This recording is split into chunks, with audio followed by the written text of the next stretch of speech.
यांना अभिवादन.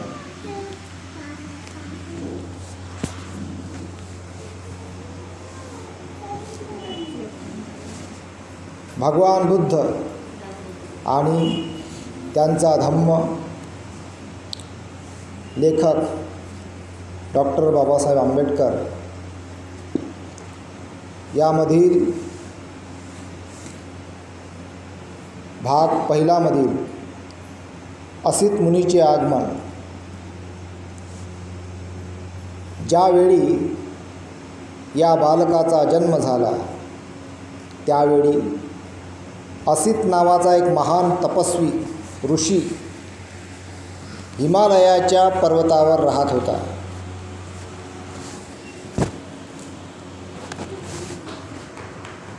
असित ऋषीने पाहिले की अंतरिक्षातील दवे बुद्ध या शब्दांचा ध्वनी करीत आहे.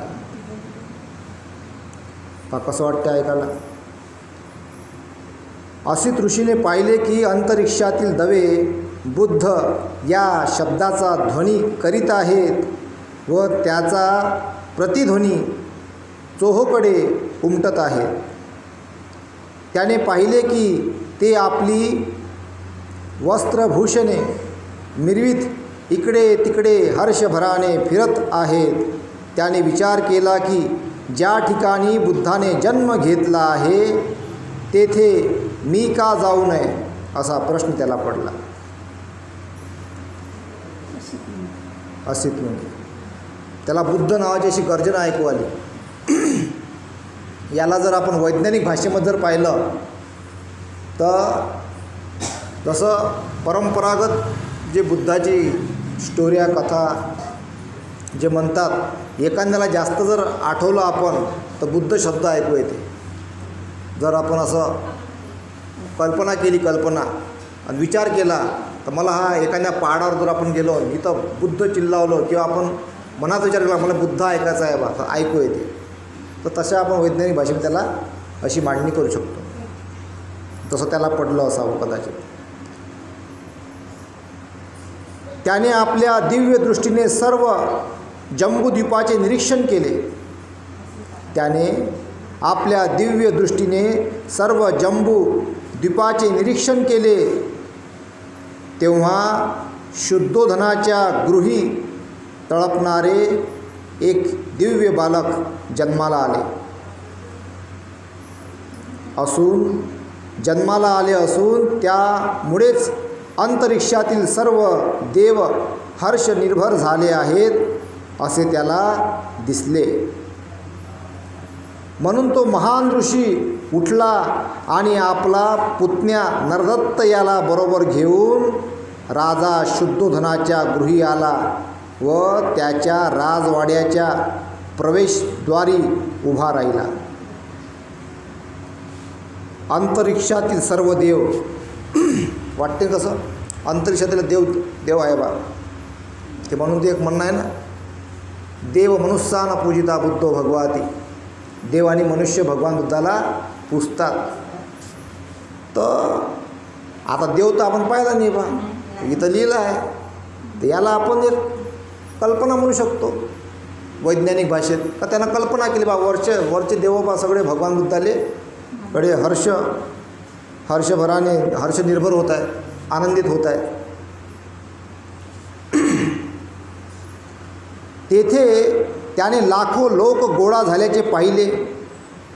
तेव्हा तो द्वारपालाजवळ गेला आणि त्याला म्हणाला, अरे राजाला जाऊन सांग की दाराशी एक तपस्वी उभा आहे. तेव्हा तो द्वारपाल शुद्धोधनाजवळ गेला आणि हात जोडून म्हणाला, महाराज, दाराशी एक वयोवृद्ध ऋषी येऊन उभे राहिले आहेत.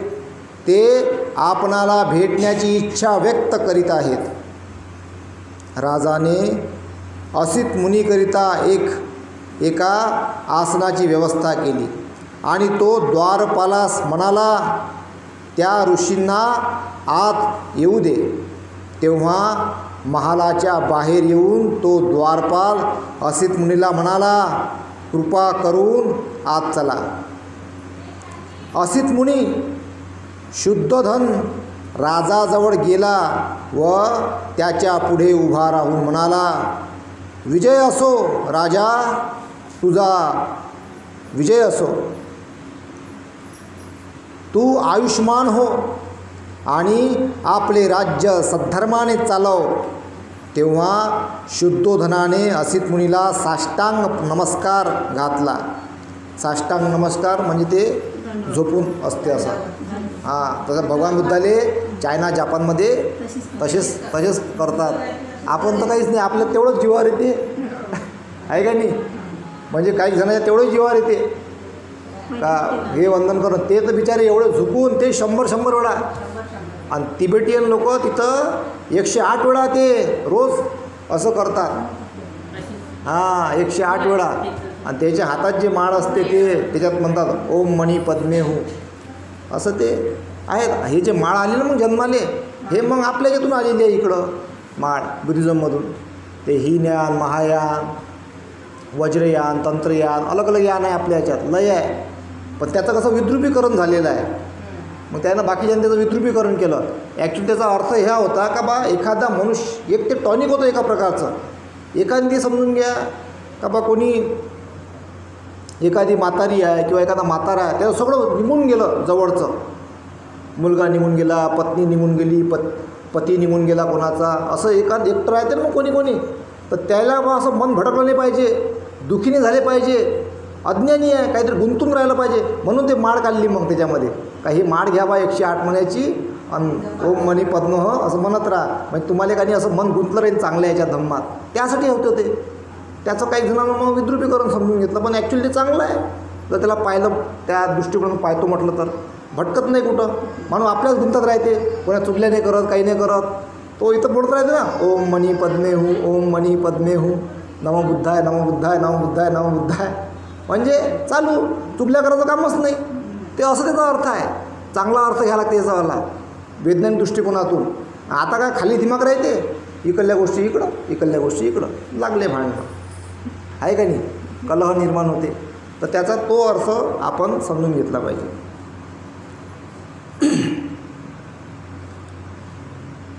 राजाने असित मुनीकरता एका आसनाची व्यवस्था केली. तेव्हा शुद्धोधनाने असित मुनीला साष्टांग नमस्कार घातला आणि त्याला बसण्याकरिता आसन दिले. असित मुनी सुखपूर्वक स्थानापन्न झाल्यावर शुद्धोधन आगमनाचा काय हेतू असावा बरे, आपण इथे येण्याचे काय कारण. असित ऋषी शुद्धोधनाला म्हणाला, राजा, तुला पुत्र प्राप्ती झाली आहे. तुझ्या पुत्राला पाहण्याच्या इच्छेने मी इथे आलो आहे. शुद्धोधन म्हणाला, मुनिवर, बालक आता झोपला आहे. थोडा वेळ आपण थांबण्याची कृपा कराल का. ऋषी म्हणाला, राजा, असले थोर महात्मे जास्त वेळ झोपत नाहीत. हे थोर महात्मे स्वभावताच जागृत असतात. इतक्यात त्या महान ऋषीवर अनुकंपा दाखवून त्या बालकाने आपण जागे झाल्याची हालचाल केली. बालक जागे झालेले पाहताच शुद्धोधनाने आपल्या दोन्ही हातांनी त्याला उचलून घेऊन ऋषींच्या समोर आणले. असित ऋषीने त्या बालकाला निरखून पाहिले तेव्हा ते महापुरुषाच्या 32 लक्षणांनी व 80 शुभचिन्हांनी युक्त असलेले त्यास दिसले. त्याने पाहिले की त्याचा देह शुक्र व ब्रह्मा यांच्यापेक्षाही अधिक तेजस्वी आहे. त्याचा देह शुक्र व ब्रह्मा याच्यापेक्षाही अधिक तेजस्वी आहे. शुक्र ब्रह्माचे जे चिन्ह आहेत ना, जिथं बुद्धाच्या लेण्या वगैरे आहेत तिथं बुद्ध असतात आणि त्यांच्या एका बाजूमध्ये काही इंद्र राहते, कुठं शुक्र राहते, कुठं ब्रह्मा राहते. कदाचित शुक्रच इंद्राले म्हटलं असावं. तर असे 2 जण उभे राहते भगवंताचे असे हात जोडून. तर हे सगळं इकडं चोरलेलं आहे. तर ह्या इतिहास आहे आपला. शुक्र व ब्रह्मा त्यांच्यापेक्षाही अधिक तेजस्वी आहे व त्याचे तेजोमंडल त्यांच्यापेक्षा शतसहस्त्र पटीने अधिक दैदिप्यमान आहे. असित ऋषींच्या मुखातूनच त्वरित उद्गार निघाले. निसंदेह या पृथ्वीतलावर हा अलौकिक पुरुष अवतरला आहे असे म्हणून असित मुनी आपल्या आसनावरून उठले व आपले दोन्ही हात जोडून त्यांनी त्या बालकाला साष्टांग नमस्कार घातला. एवढा मोठा म्हातारा, दाढी पिकली, एवढा मोठा ऋषी तपस्वी त्या एवढ्या तान्या बळाले साष्टांग नमस्कार घालते. त्यांनी बालकाभोवती प्रदक्षिणा घातली. त्यांनी बालकाभोवती प्रदक्षिणा घातली आणि त्याला आपल्या हाताने घेऊन ध्यानमग्न स्थितीत ते उभे राहिले.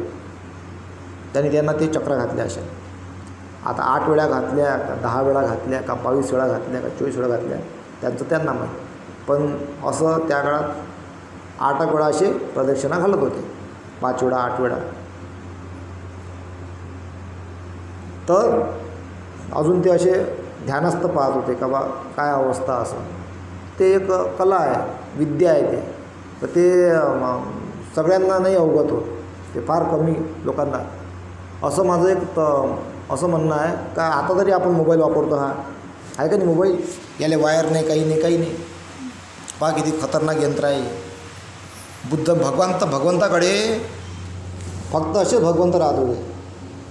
बस अरंतांना बोलावत होते. त्यांना बोलायचं असं तर सब आ जाओ. तर सगळे अरंत लोक कनेक्शननं ते येत होते त्यांच्यापाशी. कसं वाटते ऐकायला, पण हे सत्य आहे, नाकारता येत नाही. हे यंत्र सांगते ना. आता भगवंताकडे कसे बा ते लोक जुळत होते, वाघ सिंह असे बसत होते आजूबाजूला. तर ते विद्या, ते त्यांचं करुणाची अफाट महाकारुणिक, त्यांना त्याच कारणाने म्हणतात का महाकारुणिक होते ते. तर ते तरंग तसे तयार होत असतात. तर त्याला एक माणसाची ती उच्चतम कोटीची अवस्था आहे, चांगली अवस्था, उच्चतम कोटीची एक बल असते. ते जसं बाबासाहेबांकडे बल होतं. एका माणसानं पुरा देश हादरून टाकला. सगळा एवढी मोठी 1000 वर्षाची वर्णव्यवस्था पूर्ण जैनं पूर्ण हे करून टाकली, खराब करून टाकलं होतं भारताले. त्या वर्णादी व्यवस्थेला बाबासाहेब पूर्ण हादरून टाकलं, एकदम पवित्रतेकडे घेऊन गेले. आणि या 60-70 वर्ष तर घाबरले त्या संविधानाला. इतका पावर म्हणजे किती दुरुस्त झाल्या, किती मुली डॉक्टर झाल्या, इंजिनियर झाल्या, वकील झाल्या, जज झाल्या. पहिले त्यांना अधिकारच नव्हता. चूल आणि मूल त्याच्यात त्यांना एकदम खालचं समजलं जात होतं. शिक्षणाचा दूरपर्यंत संबंध नव्हता. या संविधानाने त्याने शिक्षणाचा अधिकार दिला, सर्व अधिकार मिळवून दिले. आज कोणी डॉक्टर आहे, कोणी वकील आहे, कोणी जज आहे, कोणी मोठ्या मोठ्या पदावर आहेत संविधानामुळं. हे सगळे अधिकार त्यामुळे मिळाले आपल्याला. असित ऋषीला पूर्वीची सुपरिचित भविष्यवाणी माहीत होती. गौतमाप्रमाणे महापुरुषांच्या 32 लक्षणांनी युक्त असलेल्या पुढे 2च मार्ग असतात. 32 लक्षणांनी युक्त असलेल्यांच्या पुढे 2च मार्ग असतात, तिसरा नाही. जर तो संसारी जीवनात राहिला तर चक्रवर्ती सम्राट होईल, पण जर गृहत्याग करून त्याने संन्यास घेतला तर तो सम्यक संबुद्ध असा बुद्ध होईल. असित ऋषीला खात्री होती की हे बालक गृहस्थी जीवनात राहणार नाही. त्या बालकाकडे पाहून अश्रू ढाळीत दीर्घ निश्वास टाकून तो ऋषी रडू लागला. असित मुनी अश्रू ढाळीत व दीर्घ निश्वास टाकीत रडत आहे हे शुद्धोधनाने पाहिले. असित मुनी रडत असलेला पाहून शुद्धोधनाच्या अंगावर रोमांच उभे राहिले आणि त्यांनी व्याकुळतेने असित मुनीला विचारले, हे मुनिवर, अशा रीतीने का रडत आहात? राजा म्हणाला, अश्रू का ढाळीत आहात? दीर्घ निश्वास का टाकीत आहात? माझ्या बालकाचे भविष्य निर्विघ्न आहे का? असा राजा म्हणाला. माझ्या बालकाचे भविष्य निर्विघ्न आहे ना? हे ऐकून ऋषी म्हणाला, राजा, मी बालकासाठी रडत नाही, त्याचे भविष्य अगदी निर्विघ्न आहे. मी रडतो आहे तो माझ्यासाठी. का बरं? राजा म्हणाला, का बरं? शुद्धोधनाने विचारले. ऋषी उतरला, मी वयोवृद्ध झालो आहे, माझं आयुष्य आता संपत आलं आहे. निश्चितपणे हे बालक बुद्ध होणार असून ते परमोच्च व सम्यक समृद्धी प्राप्त करून घेईल. तदनंतर आजवर या पृथ्वी तलावर जे कोणी करू शकले नाहीत ते धर्मचक्र प्रवर्तन हे बालक करील. धम्मचक्र प्रवर्तन हे बालक करील. जगताच्या सुख समृद्धीसाठी तो आपल्या महान तत्वांचा उपदेश करील. ज्या धार्मिक जीवनाची तो घोषणा करील ते जीवन आरंभी कल्याणकारक, मध्य कल्याणकारक आणि अंती कल्याणकारक असाच असेल. ते शब्द व शब्दांचा भावार्थ यांनी परिपूर्ण, शुद्ध आणि पवित्र असंच असेल. ज्याप्रमाणे एखादे उंबराचे फूल क्वचितच वेळी व स्थळी या जगात उमललेले दिसते, त्याचप्रमाणे असंख्य पर्वकालानंतर या जगतात एखाद्याच वेळी व स्थळी पूजनीय बुद्ध उदयास येतात. त्याचप्रमाणे राजा हा मुलगासुद्धा निसंशय परमज्ञान प्राप्त करून संबोधी प्राप्त करून घेईल आणि असंख्य जीवांना दुःख सागरातून तरुण नेऊन परमसुखाची स्थिती प्राप्त करून देईल. परमसुखाची स्थिती प्राप्त करून देईल म्हणजे किती भयंकर दुःख असेल त्या काळात. कारण ते सगळे तपस्वी तपस्याच करत होते ना, काहीतरी भेटलं पाहिजे बा, कोणतरी आलं पाहिजे, भेटलं पाहिजे, कोणालाच नाही सापडलं. जे सायंटिस्ट म्हणून भगवान बुद्धांना फादर ऑफ सायन्स म्हणतात, विज्ञानाचा बाप, पहिला सायंटिस्ट, ज्यानं विज्ञानाची निर्मिती केली, ज्यानं सत्य जगापुढं मांडलं. आज जगामध्ये जेवढे मोठे मोठे सायंटिस्ट निर्माण झालेले आहे हे भगवान बुद्धांचा अभ्यास करून. ज्यांना कोणालाही सायंटिस्ट बनायचं असेल त्याला अगोदर भगवान बुद्धाचा अभ्यासच करावं लागत, दुसरा मार्गच नाही आहे. जगामध्ये जे शोध लागलेले आहे ते भगवान बुद्धाच्या धम्माच्या माध्यमातून लागलेले आहे. जे आज काही जणांचा दुरुपयोग केलेला आहे, बांब बनवले, अणुबांब बनवले. बघा, जिथं हानी होते तिथं बुद्ध सांगते का शांती आवश्यक आहे. तर म्हणून ह्या बाबी आपण समजून घेतल्या पाहिजे.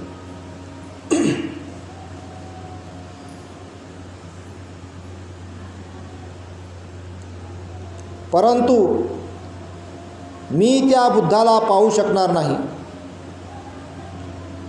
दुःखसागरातून तरुण नेऊन परमसुखाची स्थिती प्राप्त करून देईल, परंतु मी त्या बुद्धाला पाहू शकणार नाही म्हणून मी रडतो आहे.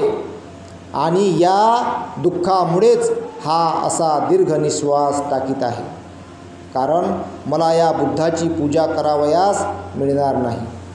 बघा, त्याला दुःख आहे का मी बा बुद्धाच्या काळात जन्माले आलो तर आता एवढा म्हातारा झालो का बुद्धाला पाहू शकणार नाही मी बुद्धत्व प्राप्त करताना. पहा, याचं त्याला दुःख आहे. तो रडला तो. म्हणजे एखादा असते ना, एखादी माय असते का किसको बचाओ, बच्चे को बचाओ की माँ को बचाओ म्हणते ना डॉक्टर, बच्चे को बचाओ की माँ को बचाओ. तर मग माय काय म्हणते, मायला विचारते ना किसको, मेरा जीना तो हो गया, बोलते बच्चे को बचाओ बोलते.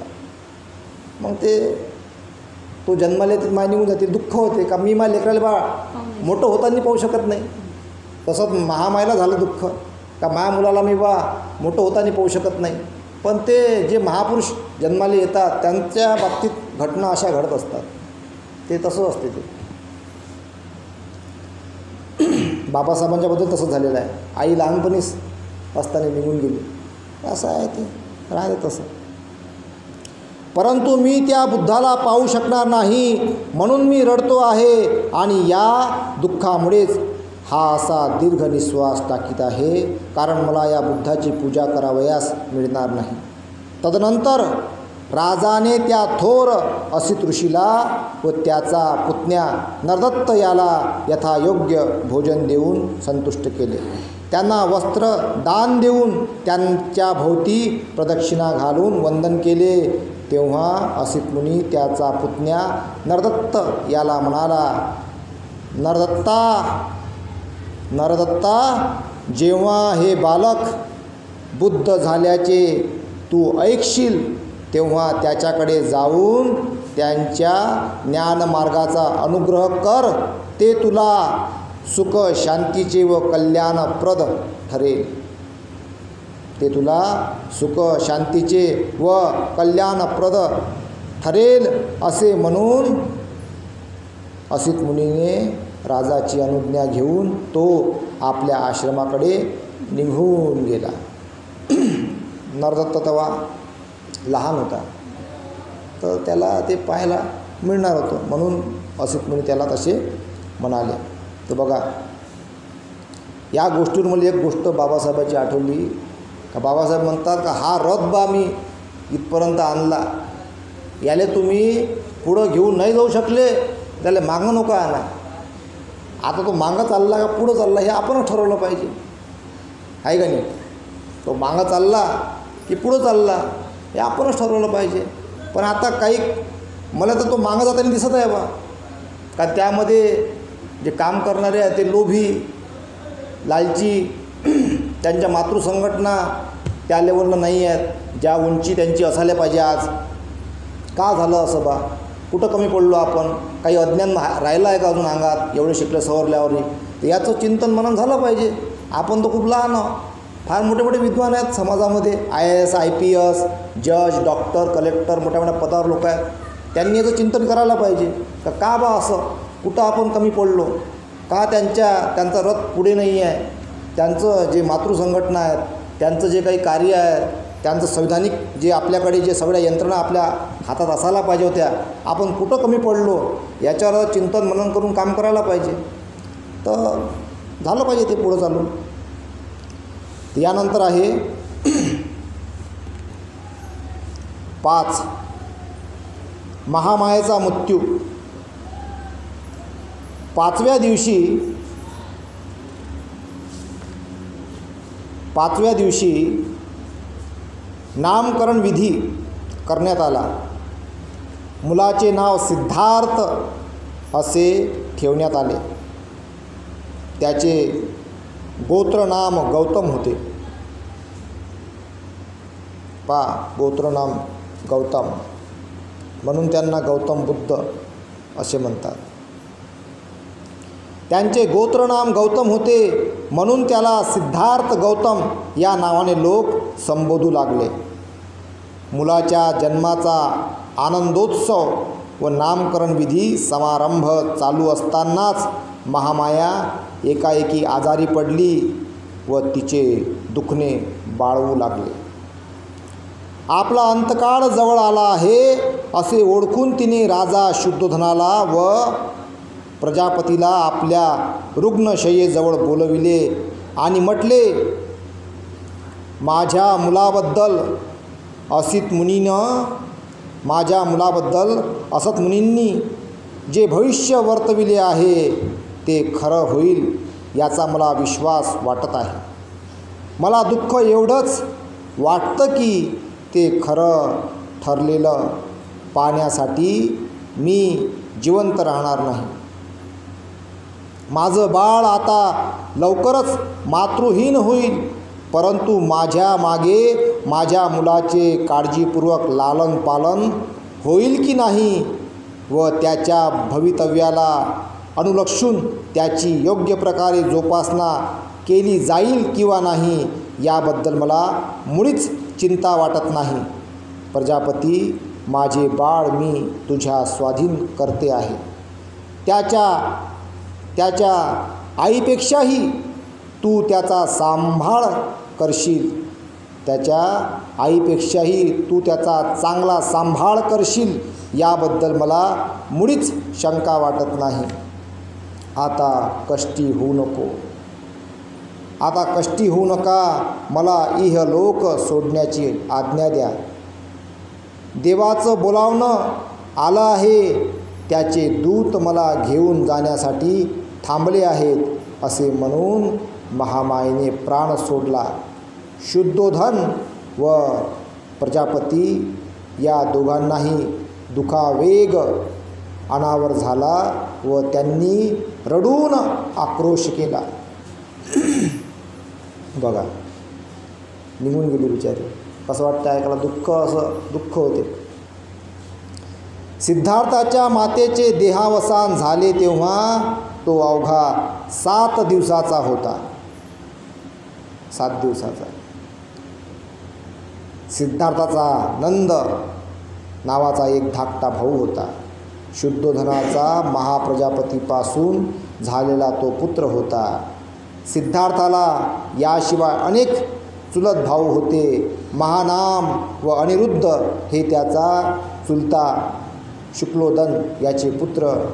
आनंद हा त्याचा चुलता अमितोदन याचा पुत्र व देवदत्त हा त्याची मावशी अमिता हिचा पुत्र होता. महानाम हा सिद्धार्थापेक्षा वयाने वडील होता व आनंद हा लहान होता.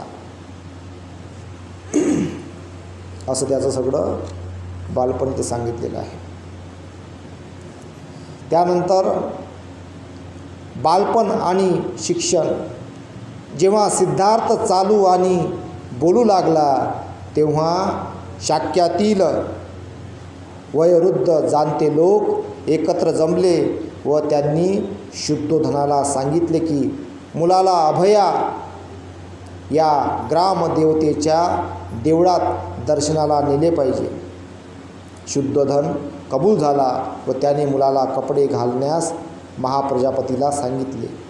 ती त्याला कपडे करीत असताना बाळ सिद्धार्थाने गोड आवाजात आपल्याला कुठे नेले जात आहे हे आपल्या मावशीला विचारले. तेव्हा त्याला समजले की आपल्याला देवळात नेले जात आहे.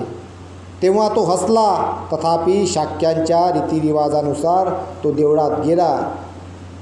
वयाच्या 8व्या वर्षी सिद्धार्थाच्या विद्याभ्यासात सुरुवात झाली. सिद्धार्थाच्या विद्याभ्यासास सुरुवात झाली. महामायेच्या स्वप्नाचा अर्थ सांगण्यासाठी शुद्धोधनाने ज्या 8 ब्राह्मणांना बोलविले होते, ज्यांनी सिद्धार्थाचे भविष्य कथन केले होते, ते त्याचे प्रारंभीचे गुरु झाले. त्यांना जे काही ज्ञान होते ते सर्व त्यांनी सिद्धार्थाला शिकविल्यानंतर शुद्धोधनाने उदिच्च देशातील थोर कुळात जन्मलेल्या व उच्च परंपरा असलेल्या सब्बमित्ताला बोलावून घेतले. सब्बमित्त हा भाषाशास्त्र, व्याकरणशास्त्र, वेदांगे आणि उपनिषदे या सर्वात पारंगत होता. शुद्धोधनाने त्याच्या हातावर सुवर्ण कलशातून उदक प्रदान करून सिद्धार्थाला अध्ययनासाठी त्याच्या स्वाधीन केले. हा त्याचा दुसरा गुरु. त्याच्या हाताखाली सिद्धार्थ गौतमाने तत्कालीन सर्व दशन शास्त्रे आत्मसात केली. याशिवाय त्याने आलार कालामाचा शिष्य भारद्वाज याचकडून ध्यानधारणेची विद्या संपादिली. भारद्वाजाचा आश्रम कपिल वस्तू येथे होता. अशा प्रकारे त्याचं बालपण आहे. तर आता आपण इथेच थांबूया. साधू साधू साधू.